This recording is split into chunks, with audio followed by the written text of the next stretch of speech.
Louie T. Welcome to this Louie T Network exclusive, ranking the 8 head coaching vacancies and the 4 GM openings.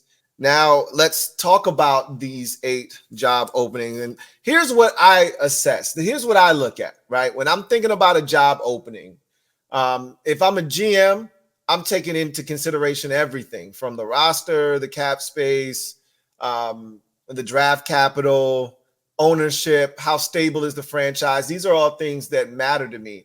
As a head coach, cap space doesn't matter as much. Draft capital, it depends on what the situation is. That may come into play. But really, do you have a quarterback? And what's the roster look like? And how do I fit into the equation, right? How stable is the ownership group? How stable is the owner? How stable is the franchise as a whole? Because I don't want to be Frank Wright, taking a job, thinking it's a 5-year deal, moving my family to that area only to be fired 11 games in. I don't want to do that, right?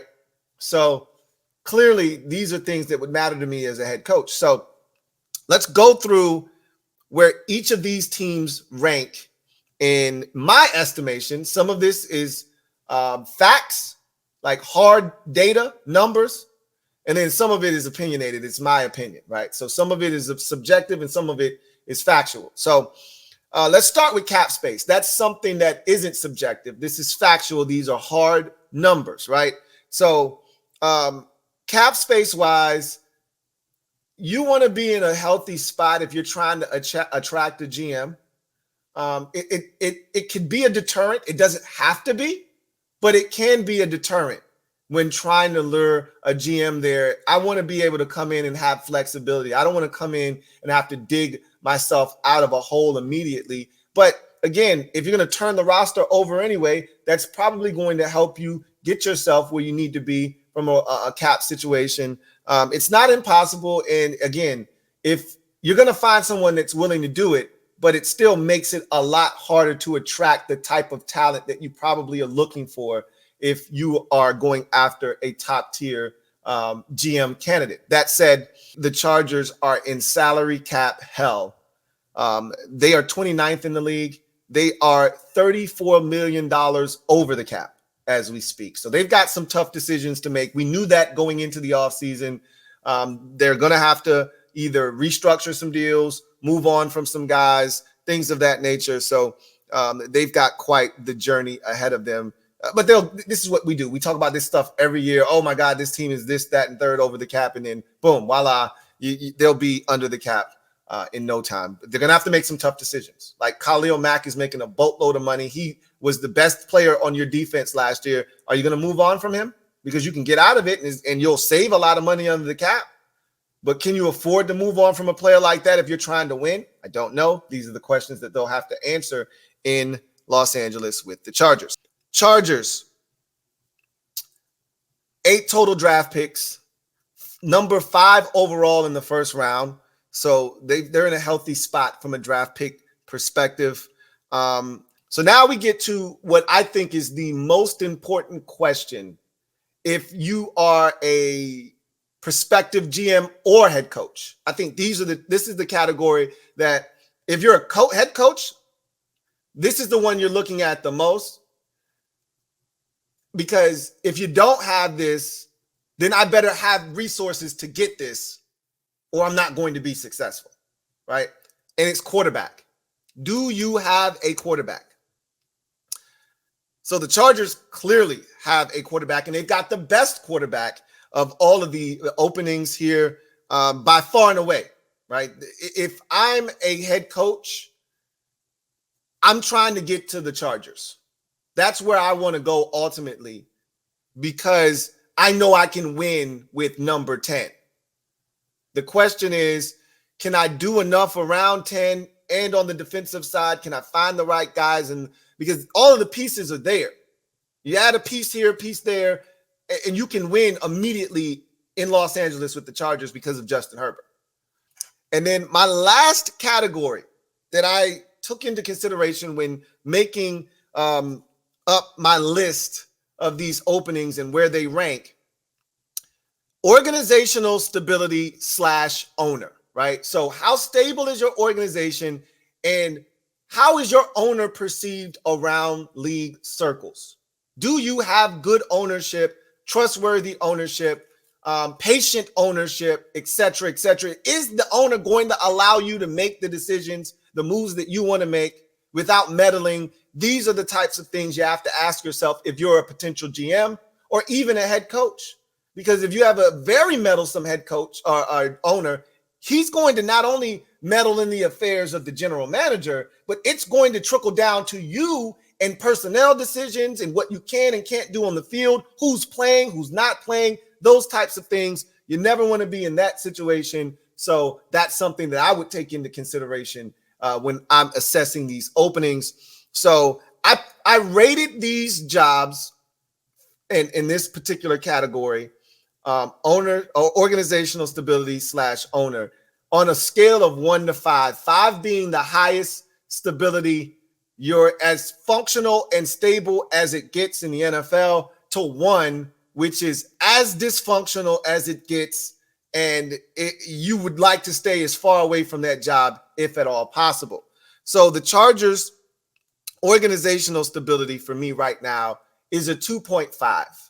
And I look at their situation with their ownership group, the Spanos.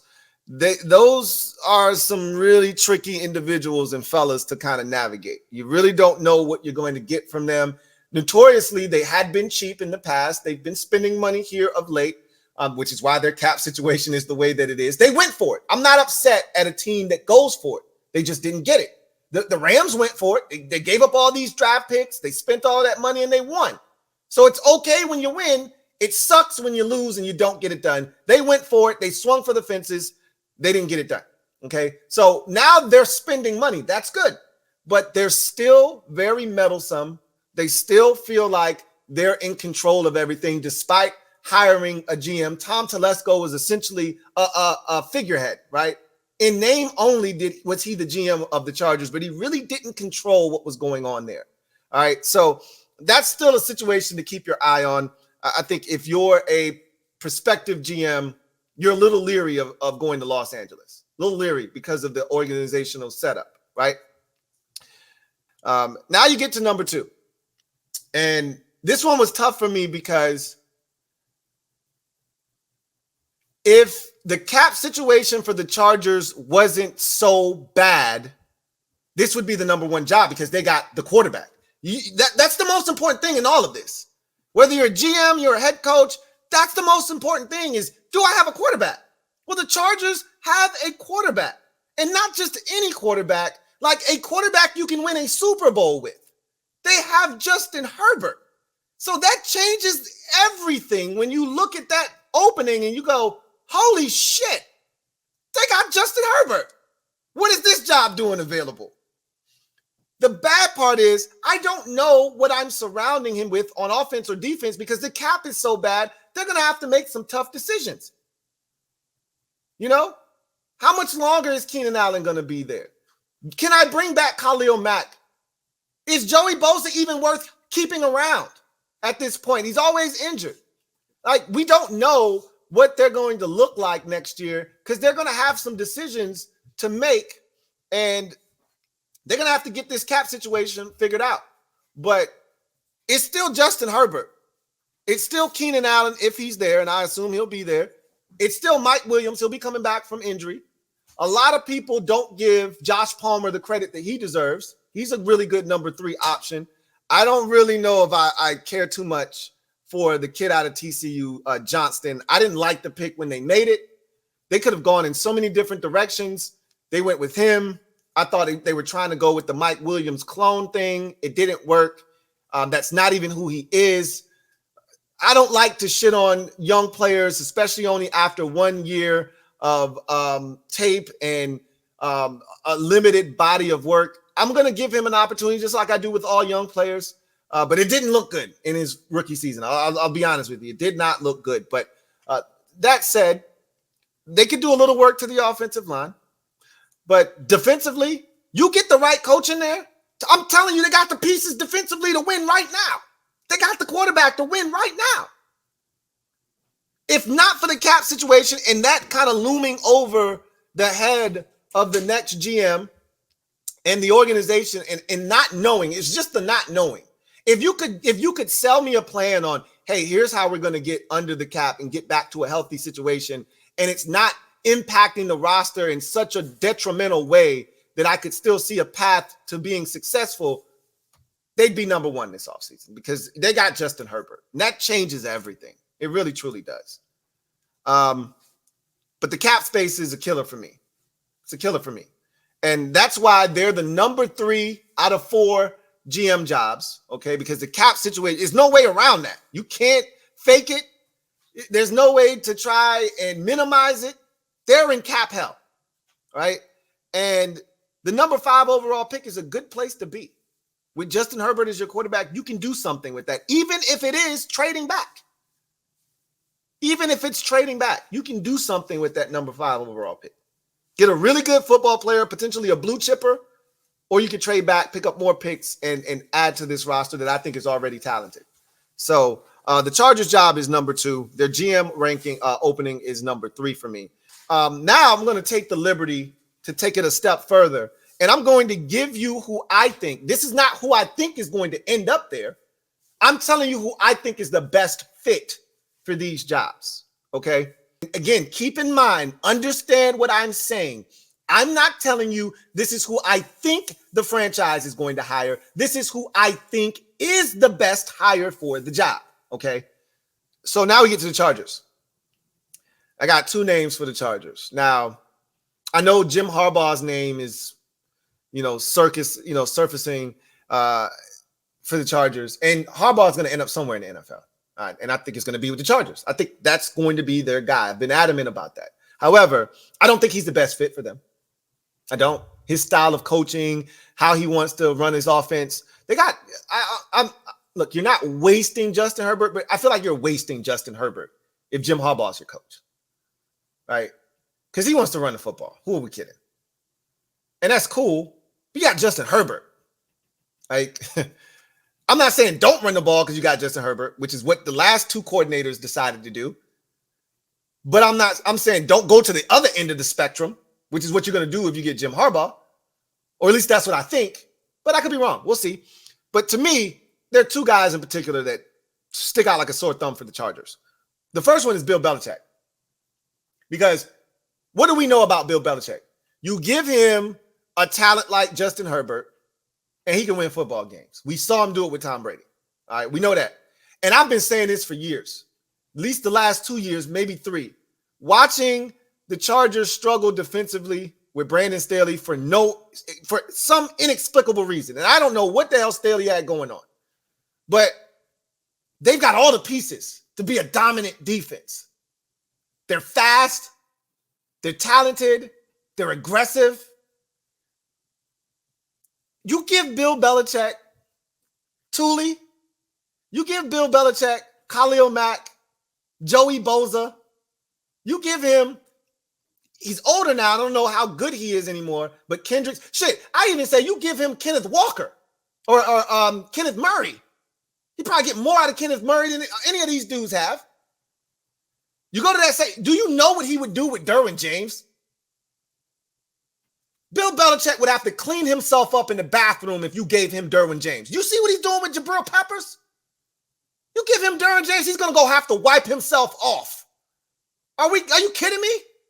What he would do with that defense? With Asante Samuel's son? You know what he did with his dad? You give Belichick, hell, I think he'd take Michael Davis and make him a really good corner.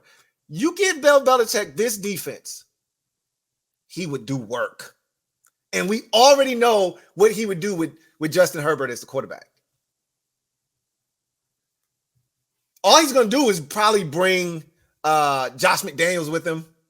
And he ain't going to do nothing but get Justin Herbert to play the best football of his life. They'd win immediately next year with Bill Belichick.